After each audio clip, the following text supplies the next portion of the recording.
to try to understand the basic difference between limit state design and plastic analysis. So if you look at this curve here, the first inclined line, as you know, it is elastic. The horizontal is plastic. It means in case of limit state design, the starting point, see this, in case of limit state design, the starting point itself is taken as failure. The starting point of plastic range, starting point of plastic range is taken as the failure point in case of limit state design, whereas in plastic design, the material continues to resist the moment. In the plastic zone, you can see 0 point, I'll just try to enlarge it. See the curve here. Strain values, typical strain values, some typical values are taken here, 0.0012. What this value is? What this value indicates? It indicates the end of elastic range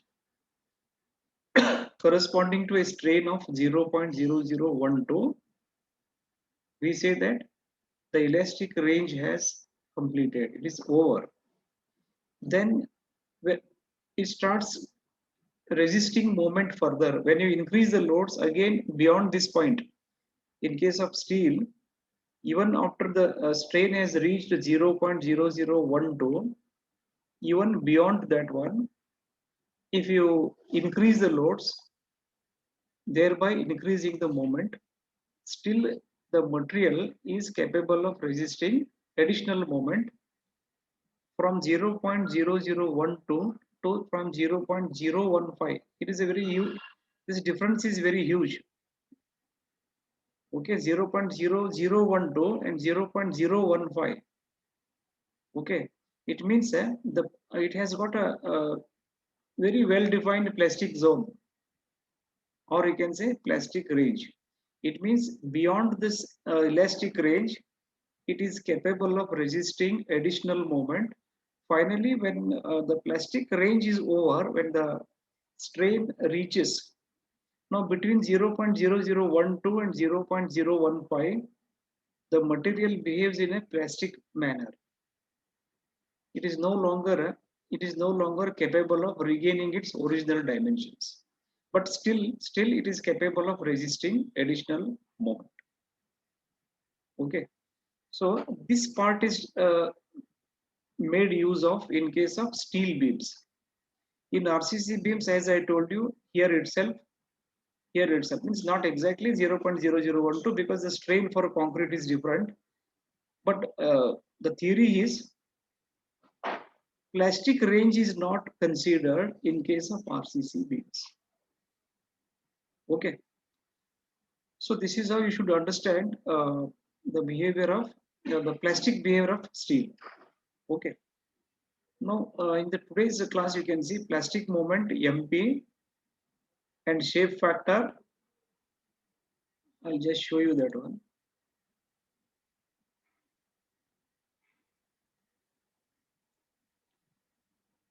You can see this is plastic moment MP.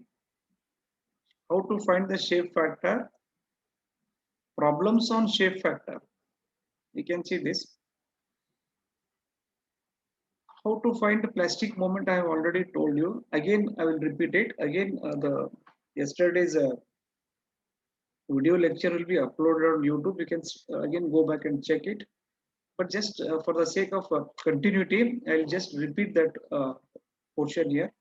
How do you find elastic moment of resistance? And how do you find plastic moment of resistance? You can observe this here.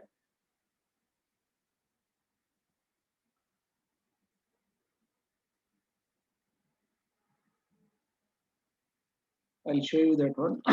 So the first thing is, in strength of materials, we have seen elastic moment of resistance. How to find it? Now you are trying to understand plastic moment of resistance. How these two are different, and other aspects we'll see here.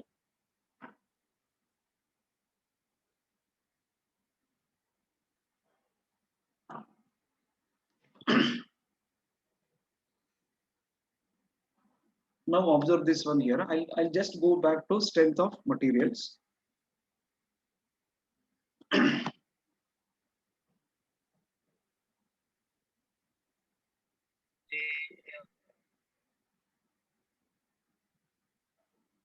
I'll go back to strength of materials.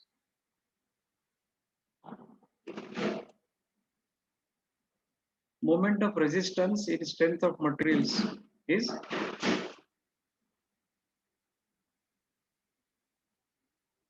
stress into section modulus. This is how we used to find standard basic equation for finding moment of resistance for any section made of any material is M is equal to Fy into Z, or simply it can be F or sigma into Z.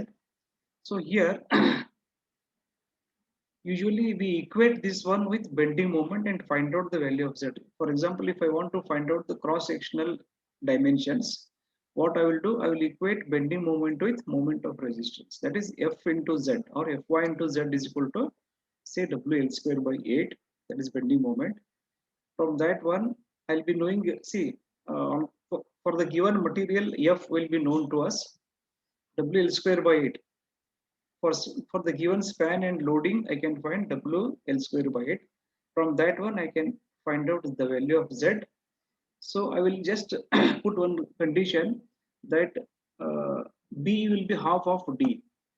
Using that condition, again, I can find out the cross-section dimensions. Ultimately, here what we are doing here is we are trying to equate bending moment with moment of resistance, and this is elastic moment of resistance because this is elastic section modulus. Now what is plastic moment or plastic moment of resistance? Usually it is called as plastic moment simply. Normally plastic moment of resistance, that term is not used, but both are one and same. Here now what is the formula here? It is also Fy into Zp.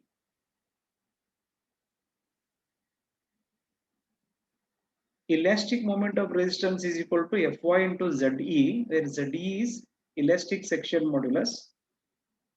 Plastic moment is equal to again Fy into Zp. If you look at the RHS of these two equations, only change is Ze and Zp. You should clearly understand how to find Zp. The way Zp is calculated is different because here you can see this Ze is, how to calculate Ze? Simply it is I divided by Y. Ratio of I by Y will give you elastic section modulus. How to find Zp you should understand. In the yesterday's class I told you how it is, how to find out Zp, what it is, what Zp means, what that is given yesterday. Once again I'll go back and I'll just observe this. I'm trying to repeat it.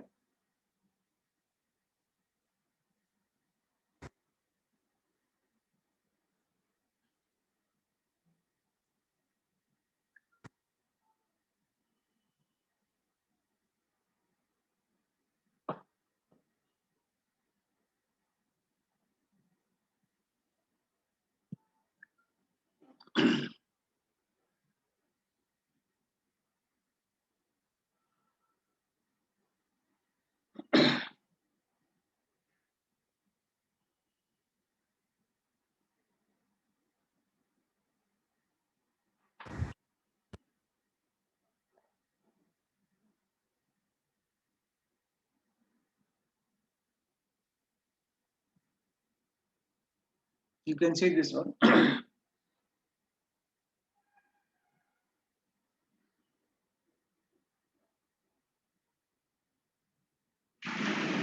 I'll just I'll go back here.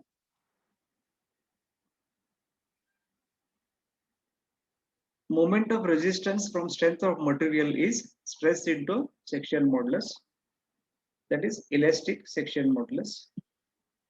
Plastic moment is equal to again stress into plastic modulus. This plastic modulus, how to find, I am trying to explain here. See this. MP is equal to again Fy into Zp. So how this Zp is calculated? This derivation is there, no? Here derivation is given. So these notes will be shared with you. You can go back and check it. But yesterday I have explained it. But once again observe here, where Zp is equal to see this formula is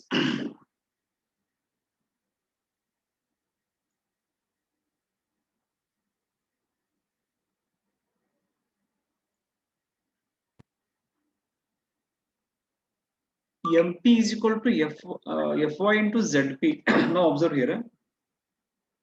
When you derive this one, total compression into Yc plus total tension into Yt. When you derive this equation, you end up with this last term is this Fy into A by 2 Yc plus Yt. Now separate Fy and look at the remaining term. Remaining term is nothing but Zp. So remaining term you can see here. Zp is nothing but A by 2 into Yc plus Yt. How to find it? You remember this equation now. When I start solving the problem, you should remember this formula of Zp. So in order to find Zp, I should first locate equal area axis. I need to find out equal area axis. How to find it? It is not a difficult task here. Finding equal area axis. Finding equal area axis is more simple than finding centroid of a I section or a T section or whatever. So, so this was what was discussed. Now, what is the shape factor? Yesterday I have done this one. I'll just briefly I'll tell you what it is. You can see this one. What is shape factor?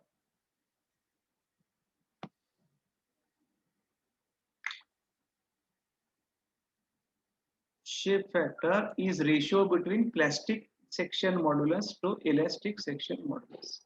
Actually, it is MP by, that is plastic moment by elastic moment, or you can say plastic moment of resistance divided by elastic moment of resistance. It is just like, see this one, MP is here, divide this by ME, MP by ME.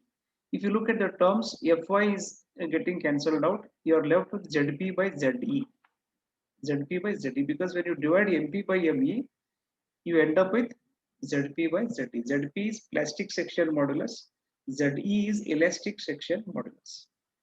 So finally, S is equal to Ze by Zp. Now for a given cross section, you can find out Zp of that, Ze of that. Ratio is shape factor. For standard cross sections, you can see shape is triangle, as I told you yesterday, 2.34.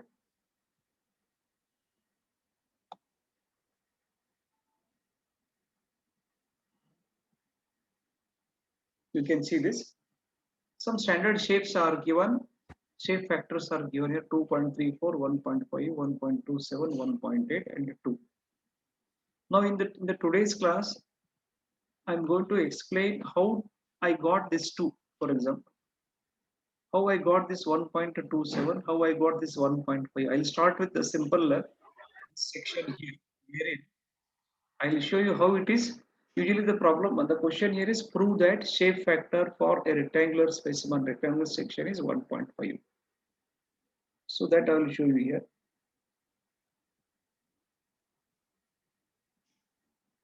So let us try to prove this one. So in order to prove S is equal to 1.5, I need two values. One is Zp and one is Ze. If I know Zp and Ze values of this section, I will divide them and directly whatever is the ratio, that is shape factor. Why shape factor is important here? You can see Why shape factor is important?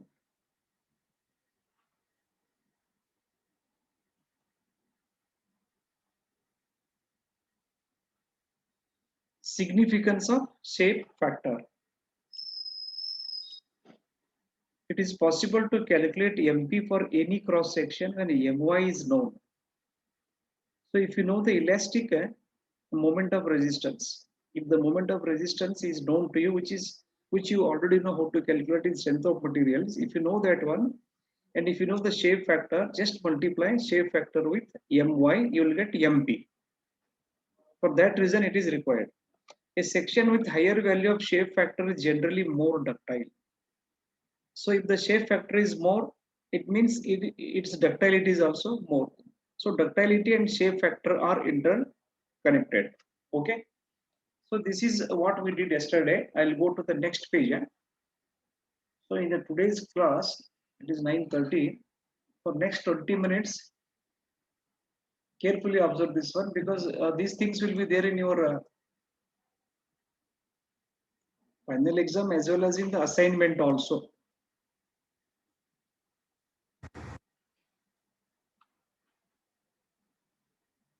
So next 25 minutes, you carefully observe what I am doing.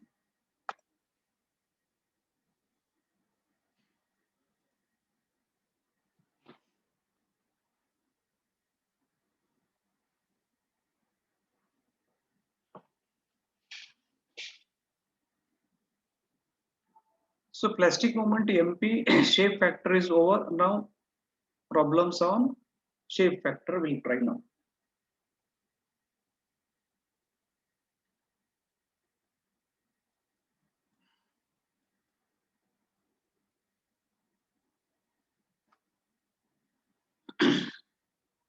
So example number 1 you can see. Start with the rectangular section since you can easily follow this one. I have started with very simple rectangle. What is shape factor? Or prove that shape factor of rectangle is 1.5. That is the question. Prove that shape factor for a rectangular cross section is 1.5. So B and D are there. YC and YT, see here. In order to find out ZP, we need YC and YT values. So observe this one. You can see this is ZP equation. All of you can see this one. Is it visible? Yes, sir. Yes, sir. Okay. Now, see, when you want to calculate shape factor, you should understand that it is a ratio between ZP and ZE values. ZE you should know from strength of material. ZP now you should calculate. Now observe here. In order to find ZP, it is A by 2 into bracket YC plus YT. So A by 2 means B into D by 2. Okay. Then what is YC? YC is D by 4 because YC is the distance between centroid of the compression zone and equal area axis. This is equal area axis. Okay. So equal area axis and neutral axis are coinciding in case of symmetrical sections. In case of T section and I section, they will not coincide. So here you can see YC is D by 4, YT is D by 4. Substitute all this. So area A is B into D divided by 2. Here I have written. See this BD by 2. YC is D by 4. YT is D by 4. You simplify this one, it is BD square by 4. Then for a rectangular section, ZE, elastic section modulus. You can see this one. So elastic section modulus is I by Y. So it is nothing but BD cube by 12 divided by D by 2. Y is nothing but D by 2. Y is the distance between neutral axis. Now when you talk of ZP, you should not use the term neutral axis. You should say it is distance between equal area axis and the centroid of compression zone. You should use equal area axis. See, when you talk of ZE, you cannot use equal area axis. You should say that Y is or Y max is the distance between the neutral axis and the extreme fiber, which is D by 2. So BD cube by 12 divided by D by 2 is BD square by 6. This was explained way back in, I think in strength of material, this was done already, but this is BD square by 6. So BD square by 4 is ZP. You can see this here. Where is that one? This is ZP. BD square by 6 is ZE. So BD square by 4 divided by BD square by 6 is 1.5. Okay. Everything else cancels out. We are left with 1.5. So very simple thing it is. It is very easy to prove that shape factor for a rectangular section is 1.5. So let us move on to the next example here. See this one, diamond, which is very commonly asked in the examination. Most common because it is a little bit lengthy also. See this.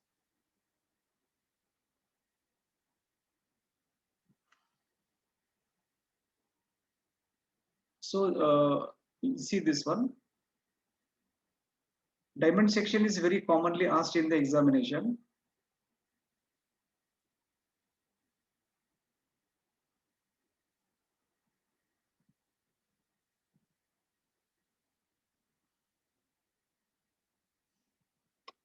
Now you can see this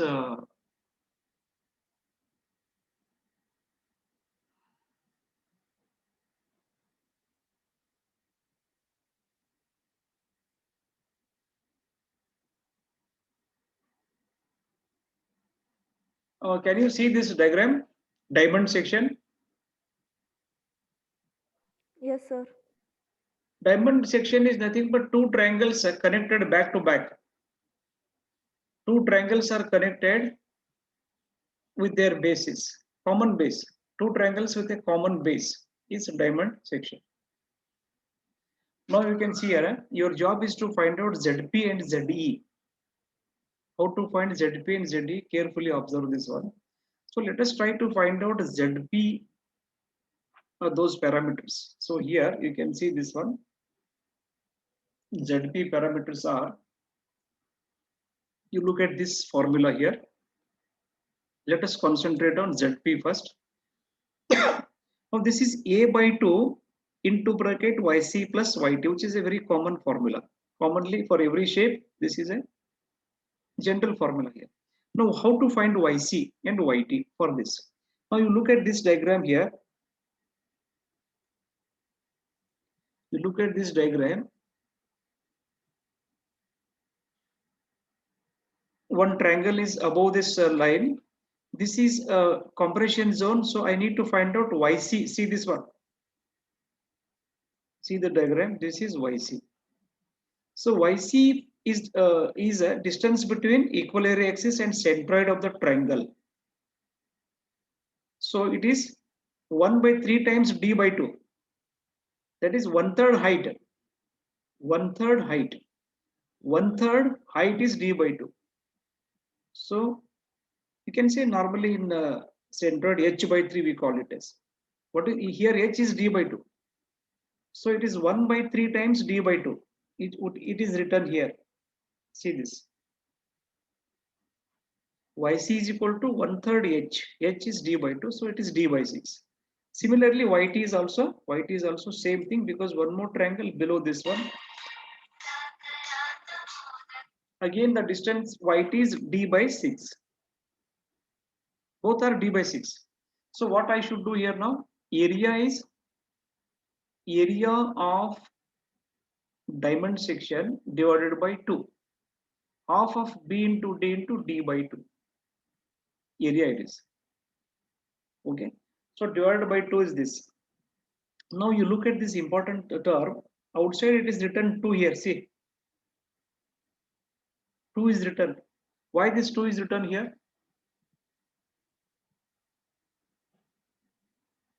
With red I have shown 2 is should be multiplied. What is the reason for this?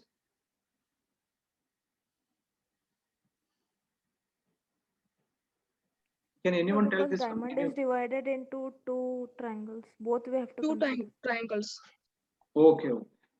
It means 2 is written because this is area of one triangle it is. There are two triangles. Total area means area of two triangles. So one triangle is half of b into d by 2, area of one triangle. One more triangle is there, that is why it is 2. So now this becomes capital A. You should not forget to multiply 2 here. So this is capital A again divided by 2 because A by 2 is required. So you are left with only this part now. 2 and 2 are getting cancelled here. These two are getting cancelled. You are left with this. So you simplify this one, you are going to end up with BD square by 12. BD square by 12. So ZP is calculated like this. Okay. Any doubts in this one? How to get ZP? As I told you before, ZP is A by 2 into YC plus YT. In any shape, in any problem, this formula will not change. The formula of getting the basic equation for getting plastic modulus. This formula remains same for all shapes. Any doubts are there in this, so that I can go to the next part of the solution. ZP is clear. Area of triangles is clear. YC, YT is also clear.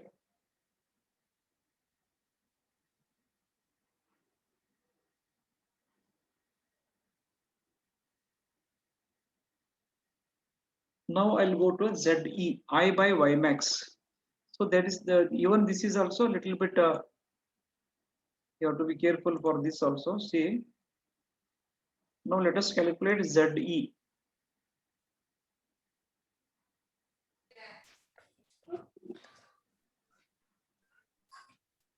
Now we can see this one.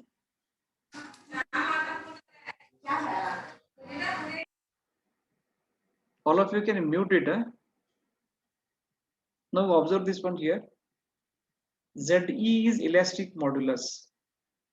I by Y max. Again, the formula remains same for every shape. I by Y max. I is what? I for, you see this? I for diamond section. How to find it? Moment of inertia of diamond section about its equal area axis. That is important. It means here, observe this figure. You can see this diagram. You see this one. One triangle is here. Okay, this is one triangle. For this triangle, equal area axis passes through its base. That means I have to find out moment of inertia of this triangle about its base plus moment of inertia of this triangle.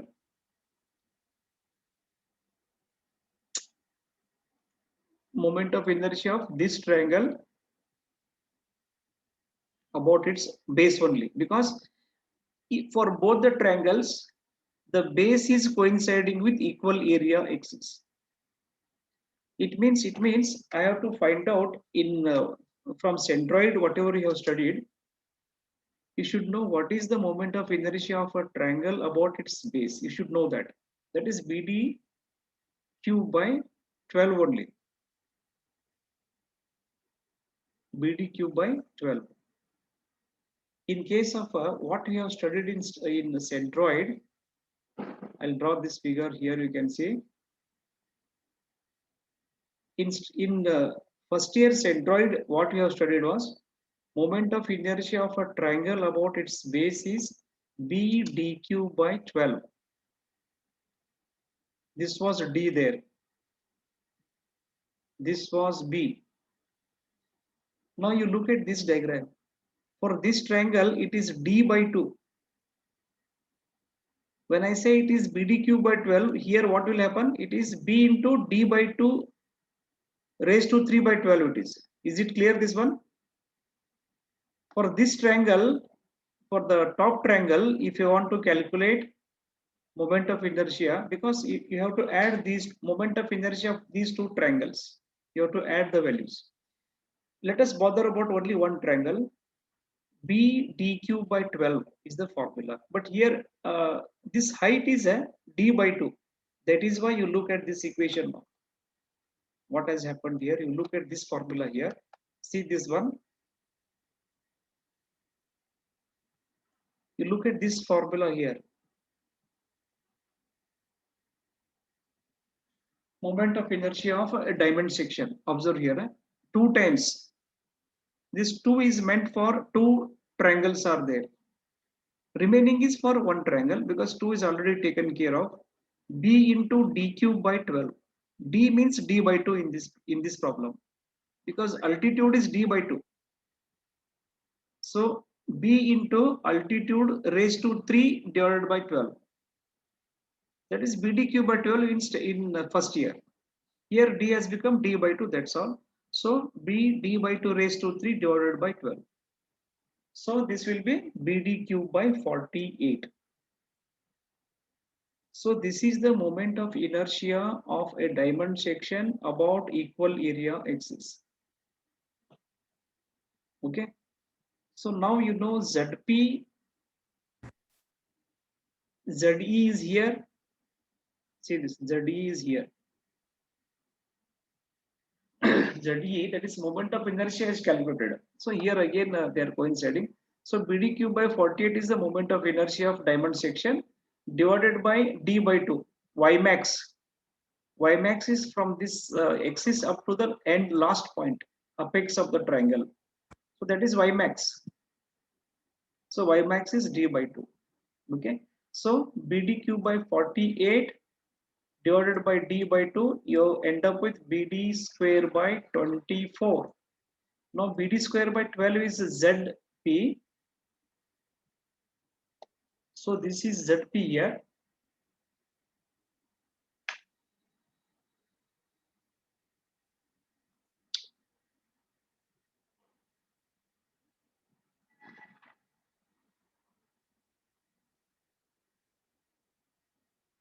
Now you can see, observe this one here.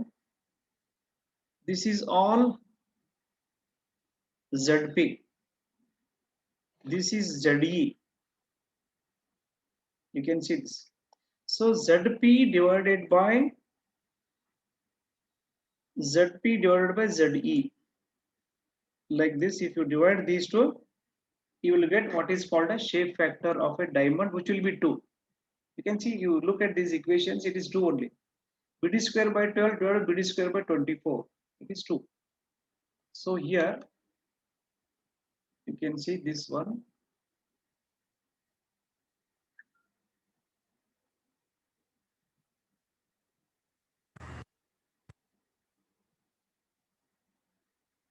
Now look at ZP by ZE here. You just see this one. Finally, you end up with 2. This is a very important derivation. It will be there in your assignment. It will be there in the test. It will be there in the final exam. So diamond is having a shape factor of 2. Okay. Any doubts in this case?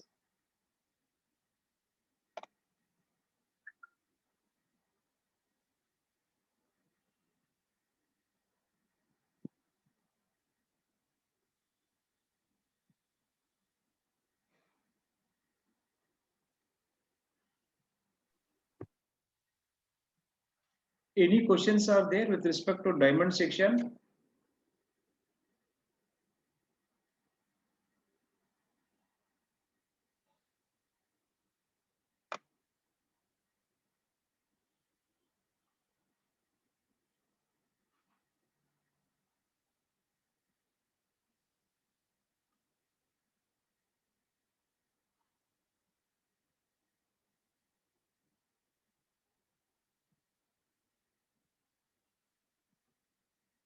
Till yesterday, I was not knowing how to use this one.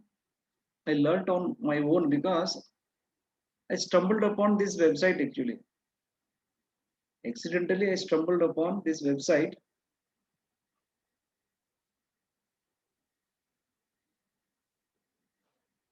Any questions related to diamond section here? Anybody?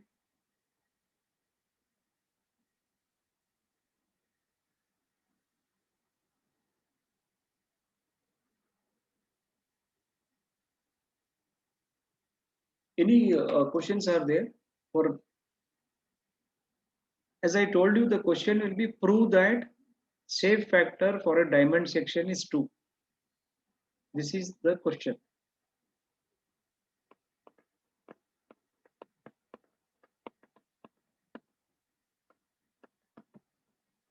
Any doubts in this case?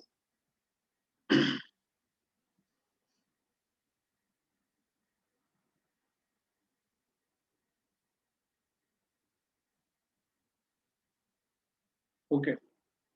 So the definition, shortest possible definition is given here. Plastic hinge means what? Again, a lot of problems are there related to plastic hinge later on. For example, where do you expect plastic hinge to form? Can you tell me?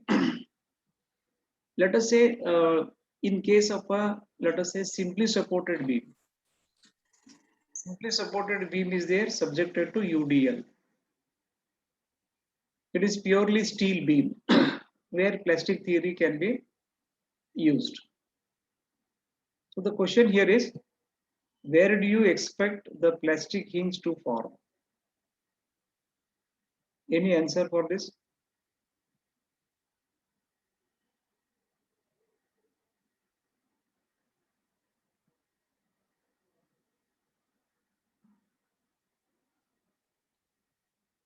Anybody can answer this one? You just guess and tell. Wild guess. Where do you expect a plastic hinge to form in a beam, simply supported beam subjected to UDL, and we are continuously progressively increasing the UDL.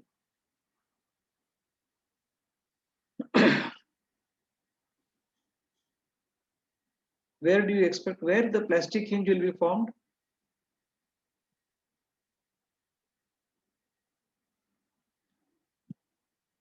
As you can see here, the most critical section where there is a maximum bending moment, the point where there is a maximum bending moment, there the probability of plastic hinge formation is very high,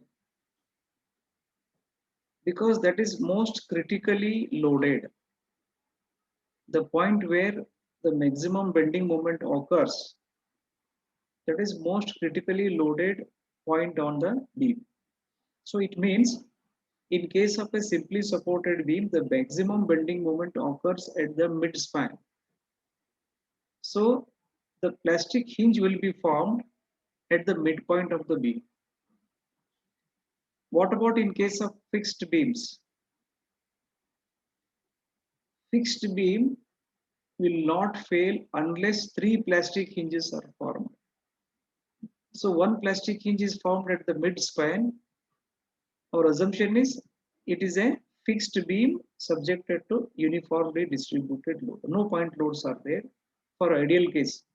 In order to understand how the plastic hinges will form, so let us assume a simple case of a fixed beam subjected to UDL. You go on increasing the moment by increasing the UDL. A stage will come when the first plastic hinge is formed at the midspan, followed by concurrently 2 plastic hinges will be formed at the supports, fixed ends, at the fixed ends. What is the reason for this? One is formed at the center, midspan. Simultaneously, 2 plastic hinges will be formed. Means if you increase the moment further, after first plastic hinge is formed at the middle of the span, you further increase. It has not failed. A fixed beam will not fail with a single plastic hinge. It will not collapse. So what happens is, let us say first plastic hinge is formed in the midspan. The fixed beam has not collapsed. When it will collapse, 2 more plastic hinges should be formed near the fixed ends. Now the question is, why the next 2 hinges after first hinge is formed, why next 2 hinges plastic hinges will occur or will form at fixed ends only? Why not in between? Any answer for this? First plastic hinges in the midspan, next two plastic hinges at the fixed ends. Why this is happening? Any answer for this? Anybody can answer this question? Are you able to understand my question, or unmute and answer?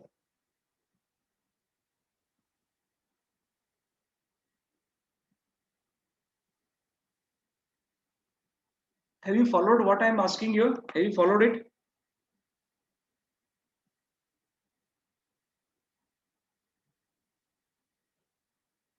Any guesses for this? Why the remaining two, totally three plastic hinges have to be formed so that the fixed beam can collapse? If only one plastic hinge is formed and if you stop loading it further, it is incomplete collapse. It is incomplete collapse because only one hinge is formed, the structure has not collapsed or the beam has not collapsed. We say that it is incomplete collapse. Once two more hinges are formed at the fixed ends, we say that collapse, the structure, the beam has collapsed. So now observe here, I'll show you why this is happening. I'll show you with the figure. Observe this one. I'll show you why in case of fixed beam, this is happening here.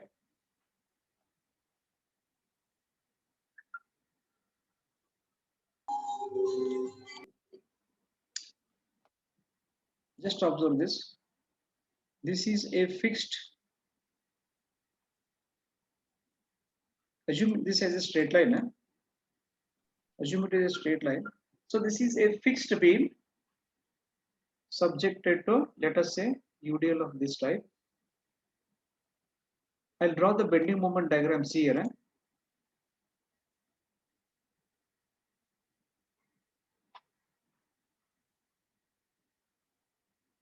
This is the shape of the bending moment diagram. It will be like this. Now the first, you can see this. This is the maximum moment sagging. This is next level, that is hogging moment. Both values will be same here because of a symmetrical loading. So wherever the moment is critical, wherever the moment is maximum, there plastic hinges are formed. It means the first plastic hinge is formed here because this moment is more. You further load it, the beam will not collapse. The beam will not collapse at this stage. It is incomplete collapse.